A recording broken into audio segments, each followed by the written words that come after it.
참 좋으신 주님의 은혜와 평화가 이 새벽 잠을 깨워 주님 앞으로 나온 여러분 모두에게 임하기를 간절히 원합니다. 우리 새벽은 하루를 시작하기 전에 내 삶의 방향을 묻는 시간입니다. 우리는 오늘도 무엇을 붙들고 살 것인지, 누구의 음성을 따라 살 것인지 이 새벽에 다시금 선택합니다. 요한복음 3장에 등장하는 니고데모도 바로 그 질문을 품고 밤에 찾아왔습니다. 그는 많이 알고 있었습니다. 사람들에게 존경받는 종교 지도자였습니다. 그러나 그의 마음 깊은 곳에서는 채워지지 않는 갈증이 있었습니다. 바로 영생에 대한 갈증, 하나님 나라에 대한 질문이었습니다. 예수님은 그런 니고데모에게 하나님 나라의 비밀을 크게 외치지 않으시지만 분명하게 말씀하십니다. 오늘 이 새벽 니고데모에게 들려주신 그 예수님의 말씀을 통해 우리 역시 삶의 방향을 다시 세우는 은혜의 시간 되기를 주님의 이름으로 간절히 원합니다. 예수님은 니고데모에게 먼저 자신이 누구신지를 말씀하십니다. 우리 어제 함께 읽었던 말씀인데요, 요한복음 3장 13절 말씀입니다. 우리 함께 읽겠습니다. 함께 읽습니다. 시작. 하늘에서 내려온 자 곧 인자 외에는 하늘에 올라간 자가 없느니라. 아멘. 이 말씀은 사람의 한계를 분명히 보여줍니다. 사람은 스스로 하늘의 일은 알 수 없습니다. 아무리 많이 배우고 아무리 많이 경건해 보여도 하나님 나라의 비밀은 인간의 지혜로는 도달할 수 없습니다. 하늘의 일은 오직 하늘에서 내려오신 분만 말씀하실 수 있습니다. 그래서 예수님은 자신을 가리켜서 인자라고 부르시며 하늘의 일을 말할 수 있는 유일한 분이 바로 자신임을 드러내십니다. 이어 예수님은 니고데모가 너무나도 잘 알고 있는 구약의 한 이야기를 꺼내서 말씀하십니다. 이어지는 요한복음 3장 14절 말씀인데요, 우리 함께 한번 읽어봅니다. 시작. 모세가 광야에서 뱀을 든 것 같이 인자도 들려야 하리니. 아멘. 광야에서 이스라엘 백성은 이미 죽음 아래에 놓여 있었습니다. 그들은 불평과 불신으로 인하여서 하나님의 심판 가운데 놓여 있었습니다. 그때 하나님은 놋뱀을 만들어서 장대에 달게 하시고 이렇게 말씀하셨습니다. 바라보는 자는 살리라. 이스라엘 백성이 한 일은 분명합니다. 그들은 싸우지 않았습니다. 그들은 노력하지도 않았습니다. 그들은 설명하지도 않았습니다. 그들은 다만 하나님이 세우신 그 구원의 표징을 바라보았을 뿐이었습니다. 예수님은 이 사건을 통해 구원이 인간의 능력에서 시작되지 않고 하나님이 세우신 방식에서, 그 방식에 대한 신뢰에서 시작한다라고 하는 사실을 보여주십니다. 그리고 예수님은 말씀하십니다. 그 광야에서의 사건은 자신 안에서 완성될 거라고 하는 사실입니다. 인자도 들려야 하리니. 여기서 예수님은 들릴 수도 있다라고 말씀하지 않으십니다. 들리면 좋겠다라고도 말씀하지 않으십니다. 들려야 하리니. 이 표현은 선택의 문제가 아니라 반드시 일어나야 할 일을 가리키는 말씀입니다. 이처럼 하나님 나라의 구원은 결코 우연이 아닙니다. 사람들의 결정이 모여 뒤늦게 만들어진 결과도 아닙니다. 인자의 들림, 곧 십자가는 하나님의 구원의 계획 속에 반드시 있어야 했던 길이었습니다. 하늘에서 내려오신 분은 반드시 들려야 했고 그 들림을 통해서만 영생의 길이 열리게 되어 있었습니다. 이것이 바로 하늘의 일입니다. 그리고 이 하늘의 일은 과거에만 있었던 사건이 아니라 지금 이 순간에도 십자가를 통해 우리에게 열려있는 현실인 줄 믿습니다. 우리 사랑하는 성도 여러분, 하늘의 일은 우리가 무엇을 하느냐에서 시작되지 않습니다. 하늘의 일은 이미 하나님께서 하신 일에서 시작됩니다. 우리가 올라간 것이 아니라 하나님이 내려오셨고, 우리가 길을 만든 것이 아니라 하나님이 길이 되어 주셨습니다. 그래서 이것이 바로 우리에게 복음인 것입니다. 마찬가지로 이 새벽에 우리가 이 시간 이 자리에 나온 이유는 우리 스스로를 증명하기 위함이 아닙니다. 더 잘해보겠다고 다짐하기 위해서도 아닙니다. 우리는 이미 들린 인자, 이미 십자가에 달리신 예수 그리스도를 다시 바라보기 위해 이 자리에 나왔습니다. 이 새벽 복음 앞에서 우리의 마음을 다시금 점검해 보시기를 부탁드립니다. 여전히 내 힘으로 해결하려고 하는 그 문제를 붙들고 있지는 않은지, 하늘의 일을 땅의 방식으로 풀려고 애쓰고 있지는 않은지 우리는 스스로에게 한번 물어보아야 합니다. 앞서 언급했던 것처럼 이스라엘 백성들은 아무것도 하지 않았습니다. 그들은 단지 하나님이 세우신 구원의 표징만을 바라보았을 뿐이었습니다. 그것이 바로 그들의 선택이었고 그것이 곧 그들의 믿음이었습니다. 사랑하는 여러분, 오늘 우리의 결단도 바로 여기에서 시작되어야 하는 줄 믿습니다. 내가 무엇을 더 할 것인가가 아니라 이미 이루어진 그 십자가를 어디까지 신뢰하며 살아갈 것인가, 이 사실입니다. 이 새벽 하늘의 일을 붙들고 땅의 하루를 시작하는 사람으로서는 우리 모두가 되기를 주님의 이름으로 간절히 원합니다. 그렇다면 우리는 이제 자연스럽게 이 질문 앞에 서게 됩니다. 왜 하나님은 이 길을 선택하셨을까요? 왜 인자는 반드시 들려야만 했고 왜 하나님은 그 길을 끝까지 멈추지 않으셨던 것일까요? 예수님은 이제 그 이유에 관하여 하나님의 마음에서부터 설명하기 시작하십니다. 오늘 우리가 함께 읽은 말씀인데요, 요한복음 3장 16절 말씀입니다. 우리 함께 읽습니다. 시작. 하나님이 세상을 이처럼 사랑하사 독생자를 주셨으니 이는 그를 믿는 자마다 멸망하지 않고 영생을 얻게 하려 하심이라. 아멘. 우리는 이 말씀을 이미 너무나도 잘 알고 있습니다. 그래서 자칫하면 익숙함 속에서 이 말씀이 가진 무게를 잊어버릴 수가 있습니다. 예수님은 하나님의 사랑을 추상적으로 말씀하지 않으십니다. 한 단어로 그 사랑을 붙잡게 하십니다. 그 표현이 무엇이냐면 요한복음 3장 16절에 나온 바로 이처럼이라고 하는 표현입니다. 이처럼, 이 말은 아주 많이라고 하는 뜻만 가진 것이 아닙니다. 사랑의 크기만을 말하는 것이 아니라 사랑의 방식을 가리키는 말입니다. 즉 이와 같은 방식으로, 앞에서 예수님께서 말씀하신 바로 그 방식으로 하나님이 세상을 사랑하셨다라고 하는 뜻입니다. 무슨 말일까요? 하나님은 말로만 사랑하시는 것이 아니라 인자를 들리게 하시는 방식으로 세상을 사랑하셨다는 것입니다. 십자가는 하나님의 사랑을 설명하기 위한 비유가 아니라 하나님의 사랑 그 자체였습니다. 하나님은 사랑한다라고 말씀하신 것이 아니라 아들을 아끼지 않으심으로 사랑을 선택하셨고 아들을 주심으로 세상을 놓지 않으셨습니다.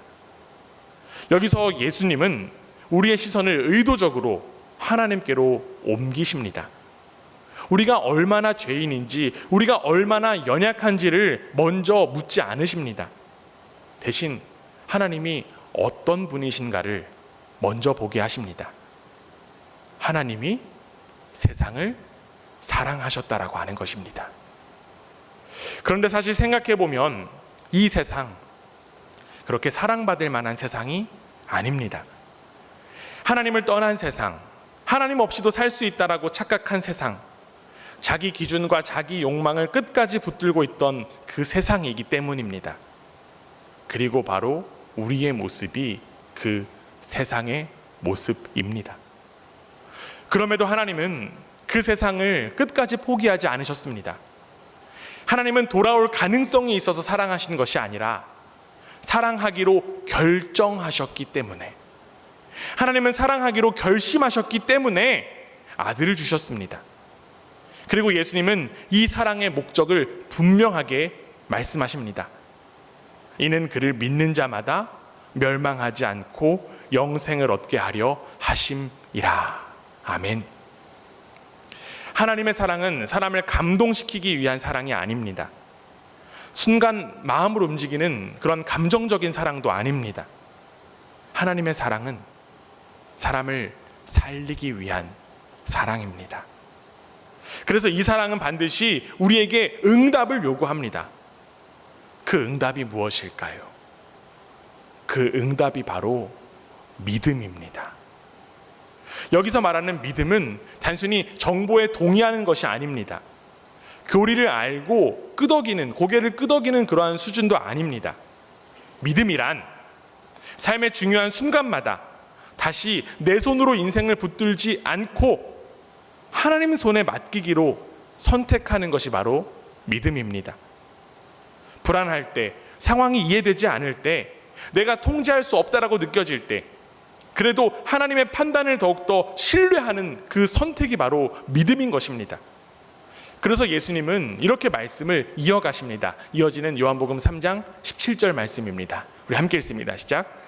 하나님이 그 아들을 세상에 보내신 것은 세상을 심판하려 하심이 아니요 그로 말미암아 세상이 구원을 받게 하려 하심이라. 아멘. 유대인들은 메시아를 심판자로 기대했습니다.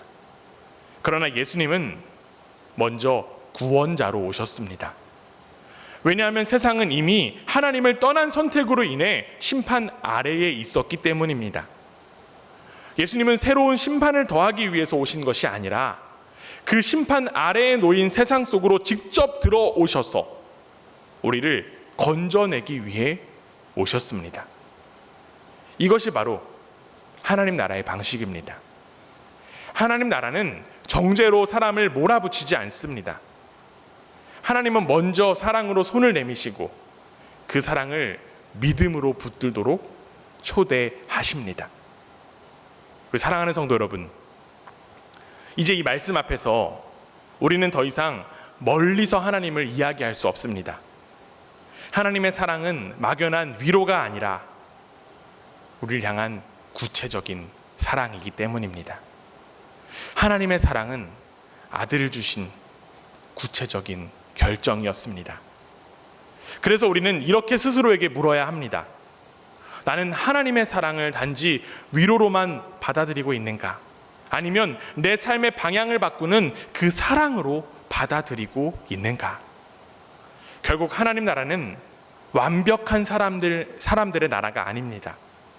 하나님 나라는 자기 삶을 하나님께로 맡기기로 계속해서 선택하는 사람들이 살아가는 나라입니다. 이 새벽 아들을 주신 하나님의 그 사랑 앞에서 다시 삶의 방향을 선택하는 우리 모두가 되기를 주님의 이름으로 부탁드립니다. 내 힘으로 나를 지키는 삶이 아니라 하나님의 사랑을 신뢰하며 오늘을 살아가는 그 삶을 선택하는 사람으로 온전히 서는 저와 여러분 되기를 주님의 이름으로 간절히 원합니다. 예수님은 이제 하나님의 사랑과 구원을 말씀하신 뒤 사람 앞에 놓인 그 선택의 문제를 정면으로 다루십니다. 우리 이어지는 요한복음 3장 18절 말씀입니다. 우리 함께 읽습니다. 시작. 그를 믿는 자는 심판을 받지 아니하는 것이요 믿지 아니하는 자는 하나님의 독생자의 이름을 믿지 아니함으로 벌써 심판을 받은 것이니라. 아멘. 여기서 예수님은 심판을 미래의 일로만 미루지 않으십니다. 심판은 언젠가 닥칠 그러한 가능성이 아니라 이미 시작된 현실이다라고 말씀하십니다. 하나님을 믿지 않는 삶, 영생 없이 사는 그 삶 자체가 이미 심판 가운데 놓인 삶이라고 하는 사실입니다. 사람들은 흔히들 이렇게 이야기합니다. 나는 아직 판단을 유보하고 있어요. 지금 결정하지 않겠어요. 그러나 예수님은 말씀하십니다. 유보된 선택은 중립이 아니라 이미 내려진 선택이다라고 말입니다. 왜 그럴까요? 빛이 이미 세상 가운데 왔기 때문입니다. 우리 이어지는 요한복음 3장 19절 이렇게 되어 있습니다. 우리 함께 읽습니다. 시작. 그 정죄는 이것이니 곧 빛이 세상에 왔으되 사람들이 자기 행위가 악함으로 빛보다 어둠을 더 사랑한 것이니라. 아멘. 문제는 빛이 없어서가 아닙니다. 문제는 빛이 왔음에도 불구하고 사람들이 어둠을 더 사랑했다라고 하는 것입니다. 예수님은 사람들이 빛을 거절하는 이유를 아주 솔직하게 말씀하십니다. 이어지는 20절 이렇게 되어 있습니다. 악을 행하는 자마다 빛을 미워하여 빛으로 오지 아니하나니 이는 그 행위가 드러날까 함이요. 빛이 두려운 이유는 빛이 우리를 해치기 때문이 아니라 빛이 우리를 드러내기 때문입니다. 그래서 사람들은 악해서만 빛을 피하는 것이 아니라 자기 삶의 방식을 포기하고 싶지 않아서 빛을 피합니다. 즉, 내가 틀렸다는 사실, 지금까지 잘못 살아왔다라고 하는 그 인정, 삶의 주도권을 내려놓는 것이 너무 두렵기 때문에 빛을 피하는 것입니다. 그래서 예수님은 이 문제를 19절에서 이렇게 정리하신 것입니다. 우리 19절 다시 한 번 더 보면 이렇게 되어 있습니다. 사람들이 빛보다 어둠을 더 사랑한 것이니라. 예수님은 여기서 사람들이 빛을 몰라서 어둠에 머문다고 말씀하지 않으십니다. 빛이 없어서 길을 잃었다고 할지라도 문제는 지식이 아니라 결국 무엇을 더 사랑하느냐라고 하는 그 방향에 있습니다.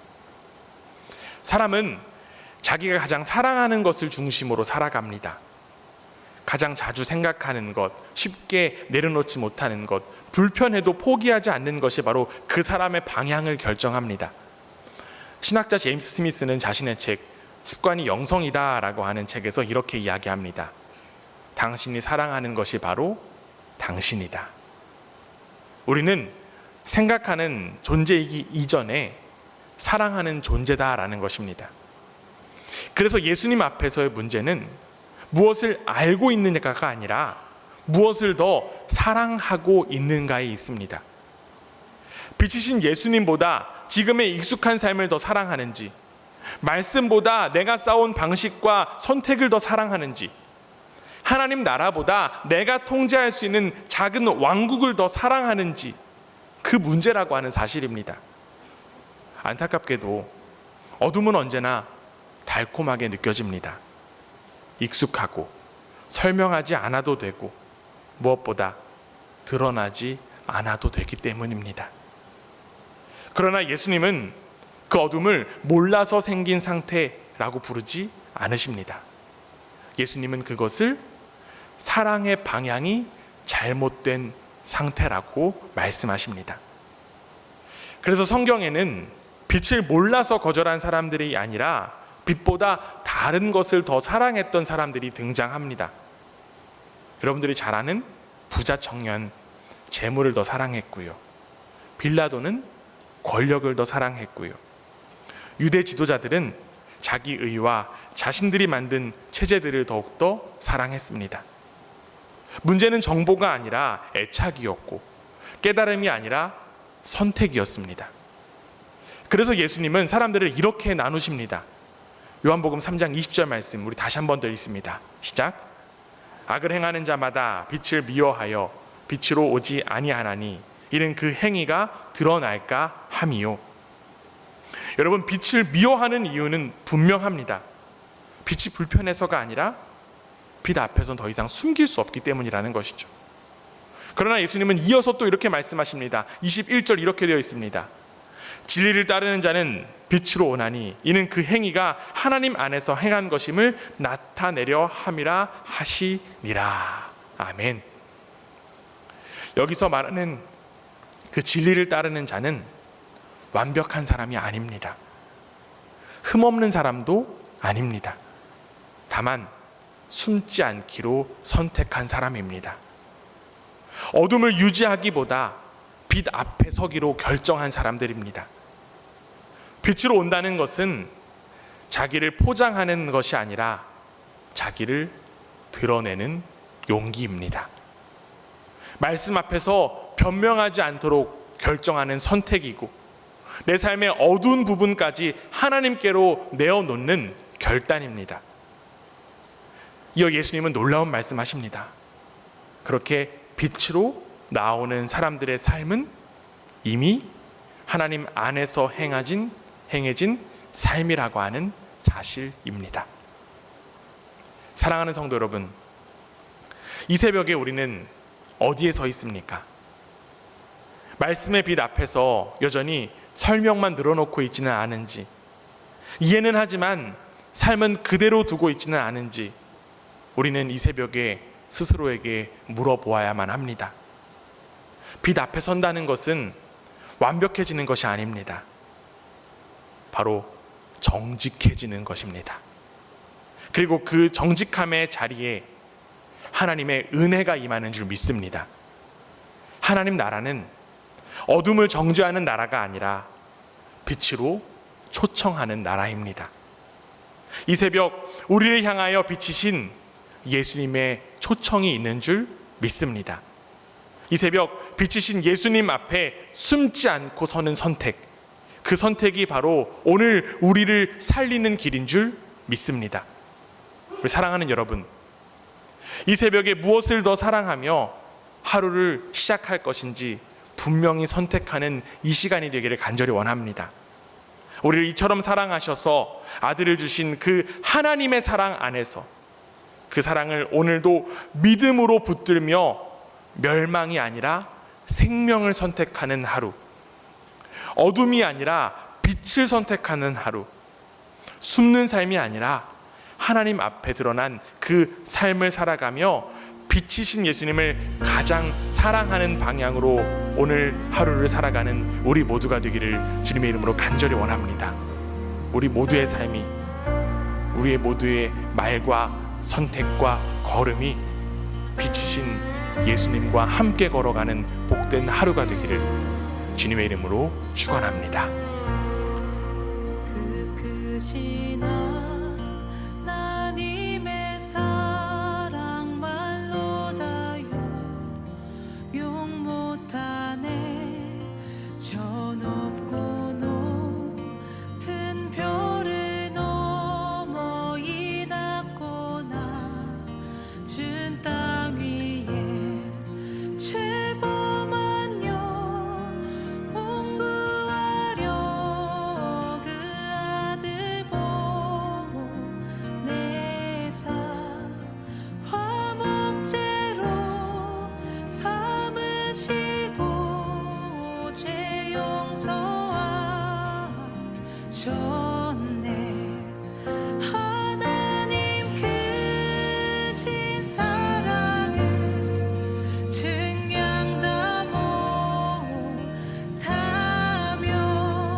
주 믿지 않던